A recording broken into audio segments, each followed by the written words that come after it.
యుద్ధం ఎక్కడ ప్రారంభించాలో కాదు, ఎక్కడ ముగియాలో తెలియాలి. ఏది పడితే అది మన ఎమోషన్స్ మన ఇష్ట ప్రకారం నడవాలంటే గనక ప్రపంచంలో ఏది సాధ్యం కాదు. ఇవాళ అమెరికా వాడి దగ్గర ఉన్నటువంటి సాధన సంపత్తి కంటే అందులో 10వ వంతు ఎవరి దగ్గర ఉందా?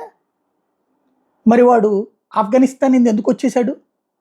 20 సంవత్సరాల పాటు అక్కడ బిన్ లాడెన్ని లేపాడు, అనేక మందిని లేపాడు, తాలిబాన్లను చంపాడు, అనేక మందిని. తాలిబాన్లకు బదులుగా అక్కడ ఒక ప్రభుత్వాన్ని నడిపించాడు, పాలన చేయించాడు 20 సంవత్సరాలు. కానీ తీవ్రవాదం అంతమైంది అక్కడ. వాడు అవతలకు వస్తాననగానే తాలిబాన్లు వచ్చి పరిపాలన. ఇప్పుడు అదే తాలిబాన్లతో చర్చలు జరుపుతుంది కదా. అంటే తీవ్రవాదాన్ని అంతం చేయగలిగిందా? 20 సంవత్సరాల పోరాటం కనబడింది కదా. దాని ఆయుధాలు వదిలేసి వెళ్ళిపోయింది అమెరికా. ఓడిపోయినట్టే అంటే ఓడిపోయినట్టే. At the same time Russia, USSR, ఇప్పుడు మన వామపక్ష భావజాలికులు మాట్లాడేటటువంటి దేశం, అదే ఆఫ్ఘనిస్తాన్ మీదనే కదా అది దాడులకు వెళ్ళింది. ఎన్నాళ్ళు? దాదాపు 5 ఏళ్ళు. ఇదే తాలిబాన్లతో గొడవ, ఇదే పాకిస్తాన్ తయారు చేసిన వెధవలతో గొడవ. దాని పర్యవసానం యుఎస్ఎస్ఆర్ ఒకప్పుడు అమెరికాకి పోటీ పడేటటువంటి రష్యా కాస్త ఉట్టి రష్యాగా మిగిలింది. మళ్ళీ దాన్ని పికప్ చేసుకోవడానికి 30 ఏళ్ళు పట్టింది. ఎవరికి? గోర్బచేవ్ టైంలో పోతే ఇప్పుడు పుతిన్ దాన్ని ఏదో సెటరేట్ చేసుకొస్తున్నాడు. అది కూడా నియంత పాలన ద్వారా ఆర్థిక వనరులు ఎన్ని సమకూర్చుకుని. ఇప్పటికీ పోనీ ఏమన్నా తాలిబాన్లతో ప్రయోజనం ఏమైనా ఉందా అతనికి? చివరికి చెచెన్ తీవ్రవాదులను తెచ్చుకుని పని చేయించుకోవాల్సి వచ్చింది. స్టిల్ నౌ రష్యా స్ట్రగుల్ అవుతుందా లేదా? ఆనాటి నష్టం ఎన్ని దశాబ్దాలు పట్టింది, ఇంతవరకు కోలుకోలేదు రష్యా. ఇప్పుడిప్పుడే బతుకుతోంది, ఇంకా టాప్ 5లోకి కూడా రాలేదు అది ఆర్థికపరమైనటువంటి అంశాల్లో. ఇది రష్యా ఉగ్రవాదం నేర్పే పాఠం. భారతదేశం ఉగ్రవాదికి రుచి చూపించాలి, నొప్పి.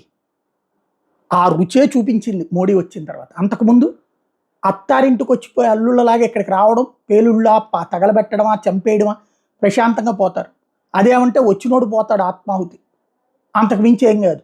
అక్కడ వాళ్ళ హెడ్ క్వార్టర్లో కూర్చుని సినిమాలు చూస్తారు. మన టీవీల్లో వచ్చే డిబేట్లు ఏంటి, ఇక్కడ మనం చెప్పించే స్టేట్మెంట్లేంటి, అక్కడ వాళ్ళు సంబరాలు చేసుకుంటారు. దాన్ని చూపెట్టి 100 మంది తీవ్రవాదిని తయారు చేసుకుంటారు. ఇప్పుడు తీవ్రవాది రావడానికి భయపడే పరిస్థితి, వస్తే చస్తానికి సిద్ధపడి మాత్రం రావాలి.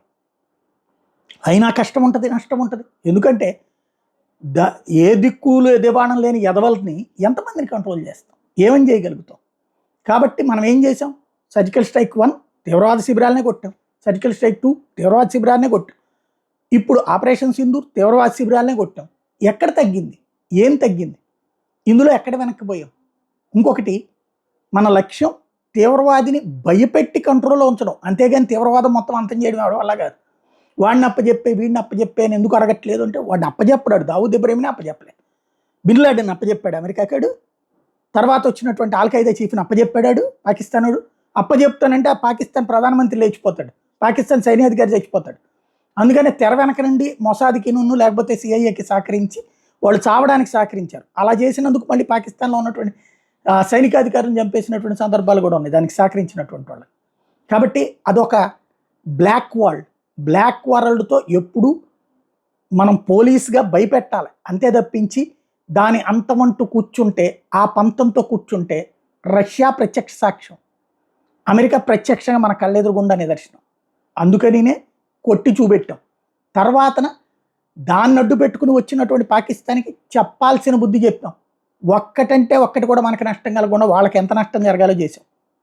ప్రాణాలు కోల్పోయారు కొంతమంది ఖచ్చితంగా, బట్ అక్కడేమో ఉగ్రవాదులు చచ్చిపోయారు, వాళ్ళు ఇక్కడ సామాన్యులు మాత్రమే చేయగలిగారు. ఇది గుర్తుపెట్టుకోవాల్సినటువంటి అంశం. ప్రతిదీ ఎమోషనల్గా అదెందుకు లాక్కోకూడదు, ఇదెందుకు లాక్కూడదు, పీఓకేని లాక్కుంటే ఇంకొక ముస్లిం రాష్ట్రం వస్తుంది మనకి, అంతకుమించి ఏం రాదు. ఇప్పుడు వాళ్ళని లాక్కున్నాక ఆడికి ఓటు హక్కు ఇవ్వాలి కదా, ఇచ్చాక ఏం చేస్తాడు? ఎవరికి ఓటేస్తాడు?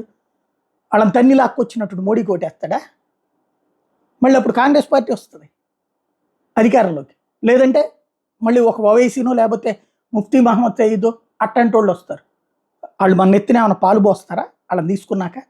లేదా అక్కడ వాళ్ళందరినీ చంపేసి తీసుకుంటామా? సాధ్యమవుతుందా? డెమోక్రసీలో సాధ్యమవుతుంది? అసలు వరల్డ్లో సాధ్యమవుతుంది? ఏ దేశానికి అది సాధ్యం? ఏం అమెరికా ఆఫ్ఘనిస్తాన్లో ఉన్న జనాలందరినీ చంపేసి లీజ్ తీసుకోకూడదా? తీసుకోవచ్చా? యాక్సెప్ట్ అవుతుందా? అప్పుడు రెండో ప్రపంచ యుద్ధంలో జనాలందరినీ చంపేలేదే.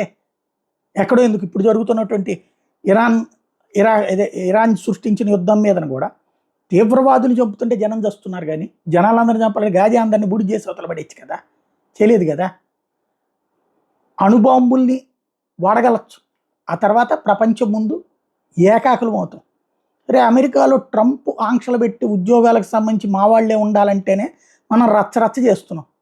రేపు పొద్దున వేలాది మంది ప్రజల ప్రాణాలు తీస్తే, నిషేధం విధిస్తే ప్రపంచం అంతా, అక్కడ మనం అసలు తట్టుకోగలుగుతామా, ఉండగలుగుతామా? కాబట్టి ఎక్కడ నెగ్గాలో కాదు, ఎక్కడ తగ్గాలో తెలిసి నెగ్గాం. ఇక్కడ అవసరమైన చోట ఇంకా చాలు, మనం కొట్టాల్సింది అయిపోయింది. అదే జరిగింది ఇక్కడ.